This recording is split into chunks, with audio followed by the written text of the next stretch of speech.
Okay. Well, we've got only Next up, we 4 have left. 4, huh? All right. We have Sydney's dad. I was gonna go with Pass. Sydney. Yeah, Sydney's dad, definite pass. Abusive. Currently unemployed. In the part of the story, we actually get to see him. Yeah. He tried to be a family man, tried to stick it out with his wife when she was doing good, but he was kind of a stereotypical guy where it came to. He's the kind of guy you hear about a lot on like r slash and other stuff, which is he needs to be the breadwinner, or else he gets real insecure, and his insecurity turns to aggression, if not passive aggression, then outright abuse, and that's just not attractive. There's the other thing, which is because he ran over him and Jaundice Oh yeah, ran over Acres, right? yeah. So he's heavily traumatized by that. And thing is, in the flashback, they are both making a very solid effort to rescue this.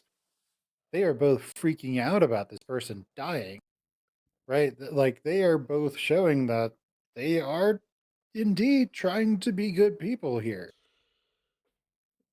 But there's the whole thing of, well, like, what do they do with if they go to the police and they say, yeah, we kind of ran this person over and we tried to save his life, but he died? Um, That's just manslaughter.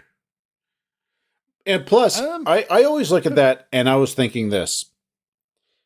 If John just had gotten on the other side of the truck and Mr. Bronson had gotten on the side of the truck where the guy was at, he probably would have been able to hold the truck up that much longer to let Mr. Ayers get out.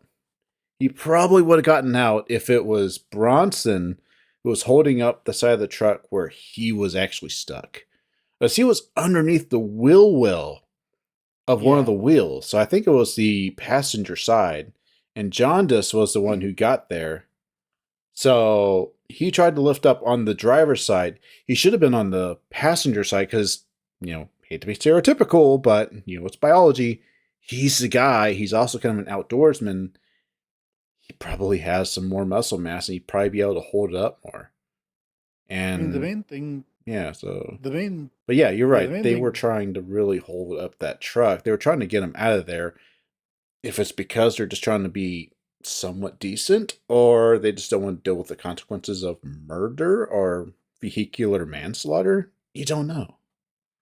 yeah, I mean, it's one of those things where it's two parts of it. Like, yeah, they both don't want to go to prison. Like that's Yeah. kind of a big motivator for not reporting this. But I mean, here's the thing: like in reality, people get by cars all the time. Like just because you accidentally ran someone over, I mean, if they're walking in the middle of the road It's not and like really you your made a fault. good faith effort to try and rescue them, like there's but so much the state is willing to do. Yeah, there's Like at some point where, accidents, yeah, at some point the state and the jury appears to be like, yeah, you really tried. And this yeah, guy was in the it's middle one of of the those. road. It's very much one of those things where it's very much a accidents happen. Yeah. Like, was he was driving? Yes, that is one of those things that puts that complicates the issue a little bit. That says, yeah, maybe that's not great. But I mean, here's the thing: manslaughter can be a misdemeanor with like probation. Really? I thought it Mans, was like, yeah. I thought it was automatic jail time. Okay. Well, jail is less than a year. Jail is misdemeanor Or level. prisoner. Prison is felony level. Prison is okay. So yeah, I always thought it came with like some time behind bars. So, but if it's just It probation, is. It is time behind bars. So basically, you go to jail for a year or less, and you go to prison for a year and a day or more. The main difference there is that jails have really terrible amenities compared to prison. oh So if yeah, you're going to be in jail for 364 days, Just tell the DA to increase it by 3 years. So you're going to go to prison instead because jails suck. Prisons have much better. Maybe can I go out and run someone else over? Dude, no. Like, here's the thing: if you ask a DA to give you 3 more days so you can go to prison instead, they'll be like, "No problem, bro. Here you go." Oh, so they just Because I know, mean, huh? they are aware of it. Many DAs, like this is just an aside from my time being in working in law. DAs, one, they tend to be straight and narrow people. Mm-hmm. So like very by the book, very much uh the kids who kept their noses clean all the time, those kind of people. Mm-hmm. But the other thing is they typically don't want to